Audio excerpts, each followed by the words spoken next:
Olá, pessoal! Nós estamos aqui diretamente do IT Forum Trancoso 2026 e ao meu lado está o Otto Scharmer. Ele é professor do MIT, também especialista e foi quem também fez ali o tema Teoria U, que ele vai explicar para a gente o que é essa Teoria U e como os líderes hoje estão lidando com essa Teoria U na prática. A gente fez muita discussão aqui hoje no evento sobre essa temática, inclusive vários executivos destacaram como eles estão lidando com esse desafio nas empresas, então agora a gente vai entrar um pouco mais no detalhe sobre isso. So thank you very much, Otto, for being with us here. My pleasure. So as we discussed this morning, we have Theory U in this world of AI. So how can we deal with leadership and the companies in general when we have this new technology coming and, devastating everything that we know until now? That's, of course, is the how to deal with agentic AI is the question that everyone is discussing. I think there is the two questions all leaders face right today are: how fast can you apply agentic AI to all our operations? And number two, when are we going to see the returns, right? The efficiency gains. And research shows that, of course, it takes a little longer than expected, and the returns are not there. They're not yet is probably the operative word. And I think there are like two reasons for that. One is everything takes time and often a little longer on the adoption side. And the other reason is that we know that AI, even though it's very efficient in the short run, has some unintended consequences in the medium and the longer run.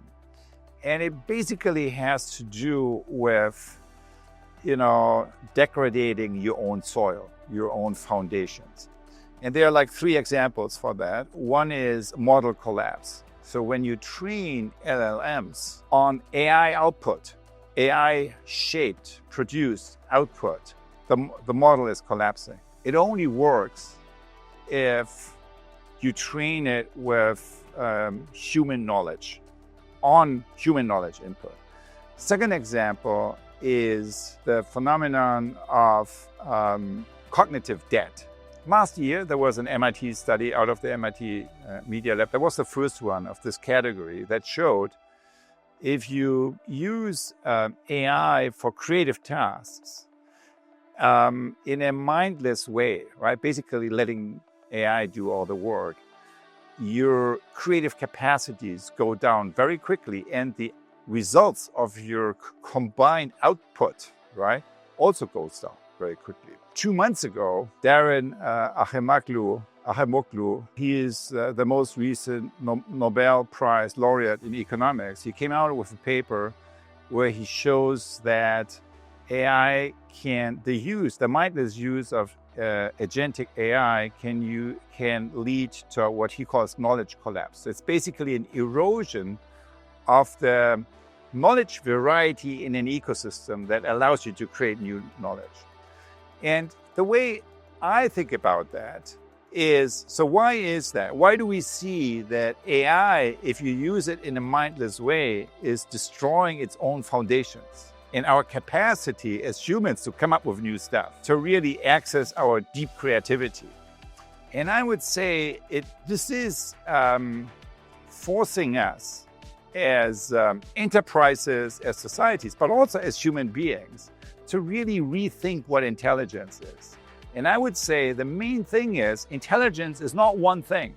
It's at least three different things. So one is what AI does so well, right? Basically synthesizing and meshing the knowledge of the past, and which is really the knowledge that we have created already about the world. But then there is another type of knowledge which I call, and which is usually called organic intelligence, OI, not AI, but OI.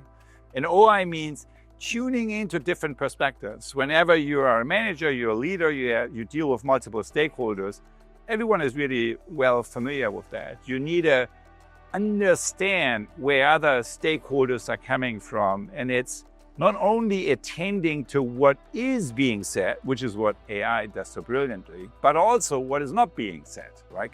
To these deeper patterns. And then there's a third form of intelligence, which is the least attended to today. And that's something I call SI, social field intelligence. And that's essentially the capacity to lean into challenges that call on us to think in new ways, to come up with something new. So challenges of disruption where the knowledge of the past is not only not very helpful, but sometimes it's the very obstacle to come up with new things. And that's kind of this deep. So what is SI? It's our capacity as humans to lean into emerging futures and to access deep creativity, creating new realities that would not happen without us, without us kind of activating our agency. And so it's not only intelligence is AI, is OI, is SI, right?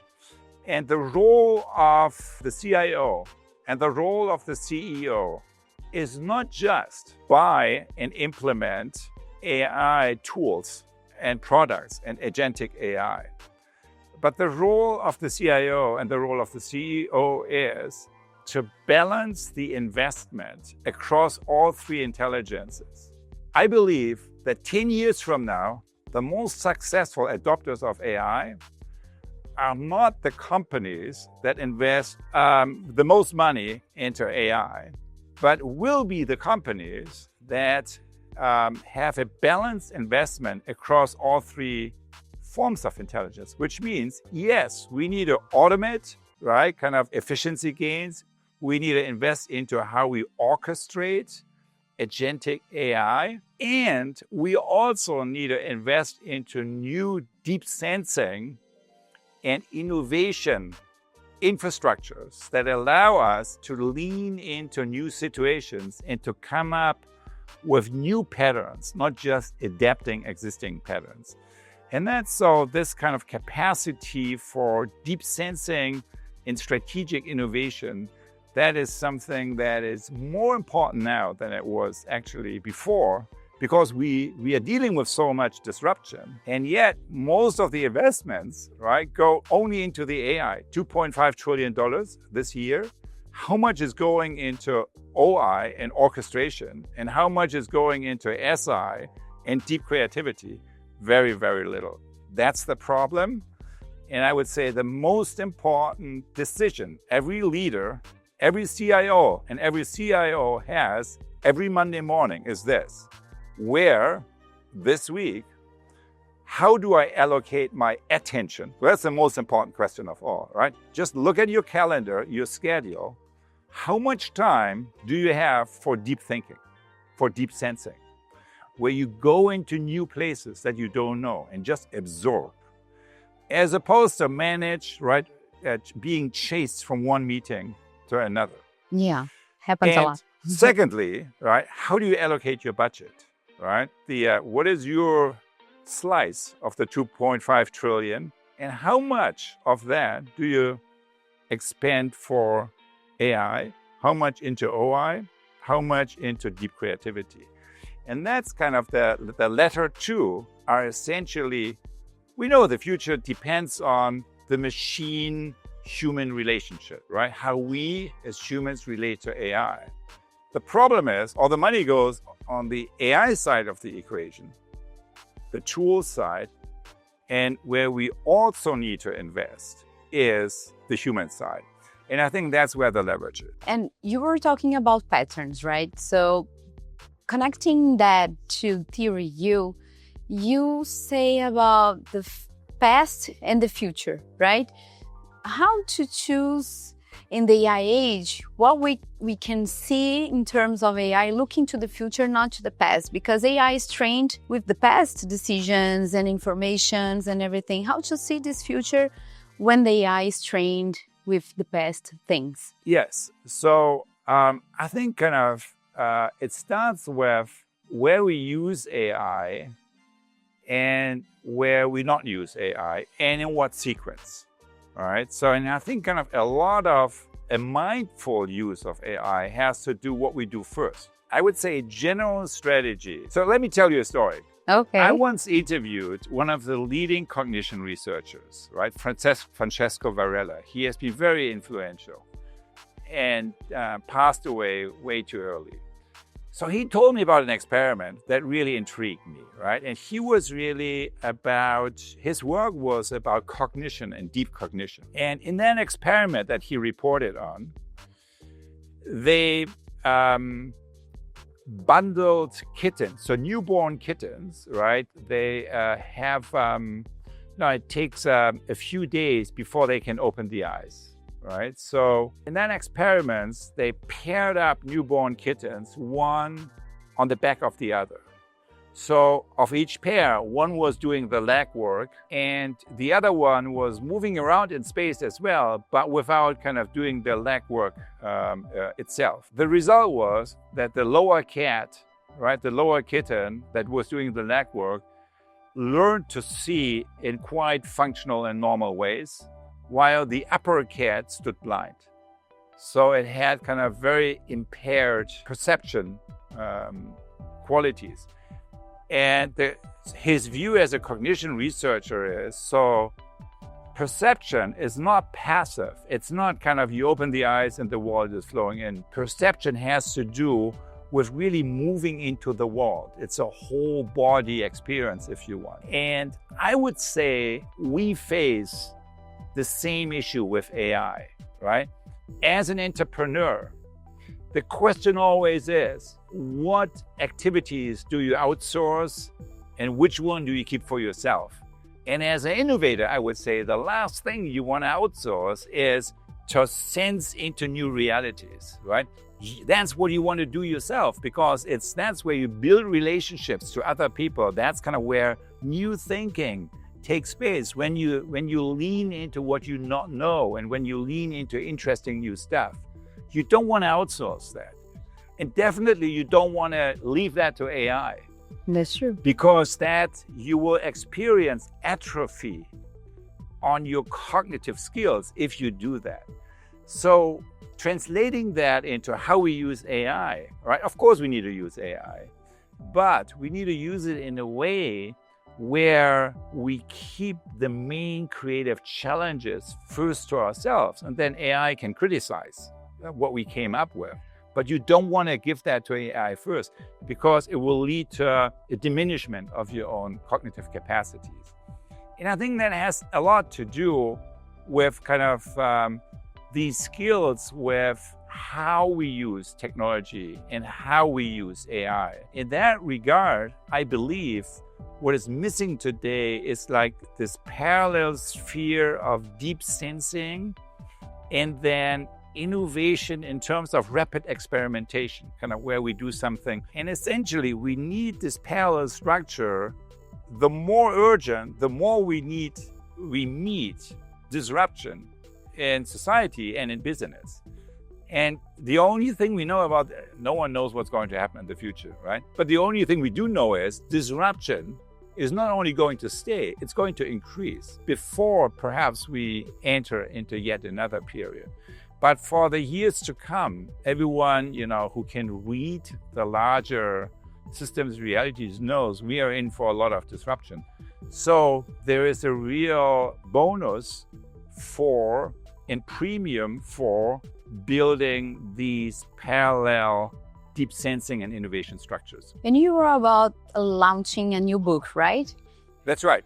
Can you tell us a little bit about it? Spoiler, something like that? Well, it is published in the US, and it will be published here in Brazil, and also a Spanish-speaking version in the Spanish-speaking Latin American countries later this year. The title of the book is 7 Practices for Transforming Business, Society, and Self. The focus really is on the practices, because what these deeper sensing capacities that I talked about are really require practices that we can choose to use as leaders or not.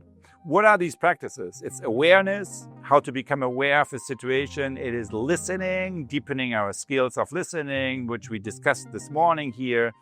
It's conversation, how to move debate style, one opinion versus the other opinion, back and forth to dialogue. What is dialogue? Dialogue is not just people talking to each other, but dialogue is the capacity of a system to see itself. It's the capacity for creative thinking.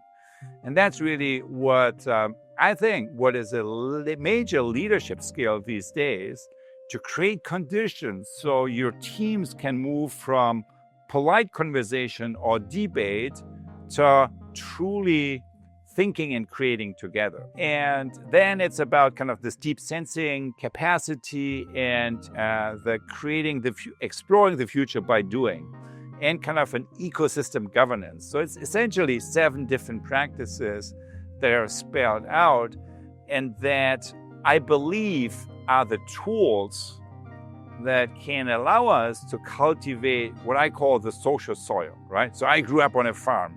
Yeah, I read your book and you mentioned that. That's right. You were saying about your house and everything. That's right. It's right at the beginning of the book. And my parents were pioneers of regenerative farming. 60, 80 years ago, they converted their farm from conventional agriculture to regenerative agriculture. And what I learned from my father is that if you do regenerative agriculture, so that means no pesticides, no herbicides, no chemical fertilizers, right? All your attention is on the quality of the soil.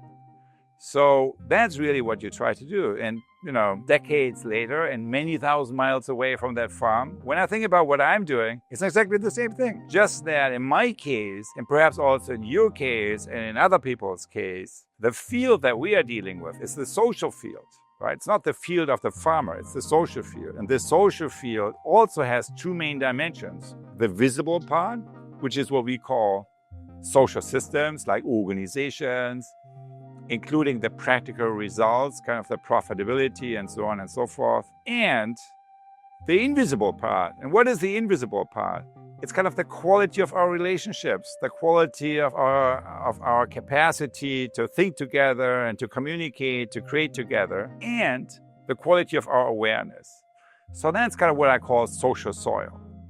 And the key for leadership today is to, just like the farmer needs tools to cultivate the land, we, the farmers of the social field, or the gardeners of the social field, we also need tools. What are these tools? The 7 that I just mentioned. The one that we discussed this morning is really listening.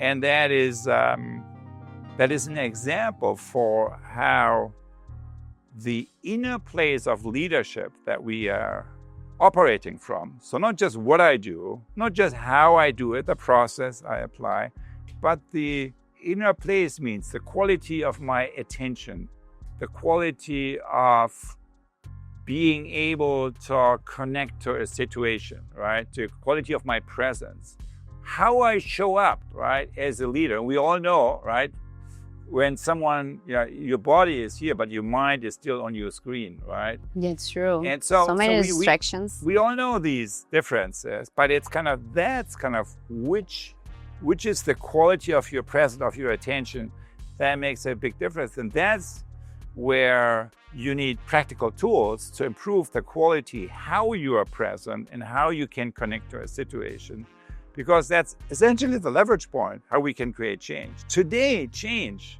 in the world we live in, right? So any kind of leadership situation is ecosystemic. What does that mean? It means I cannot change that situation alone without a bunch of partners that I need to change their behavior, but they don't report to me, right? They are either my bosses, they're in a different organization, or even in a different company. So how do you change the behavior of your ecosystemic partners that you need to change in order to be successful, right? To meet your own targets? And the answer is by changing the quality of your relationship, right? By changing the quality of your relationship to them. The quality of your relationship to these other stakeholders is your mechanism, how you make them change. And how do you change the quality of a relationship? By changing the quality of your presence and of your listening and of your conversation. So that's how this, what looks so obscure, right? Kind of the inner place from that I operate, is actually the most practical, because it allows me to really deal with the leadership situation that I face in my everyday work as a leader in a hands-on way. Well, Otto, thank you very much for your time. It was such a pleasure talking to you. So many thoughts, so many things to think about it right now. So I hope the audience is in the same sense as I am right now, because it was a very good conversation. Thank you very much. Thank you so much. E você continua aqui conferindo a nossa cobertura completa do IT Forum Trancoso 2026. Não deixe de curtir, comentar e também compartilhar para quem precisa saber mais sobre do ecossistema para o ecossistema. Até mais!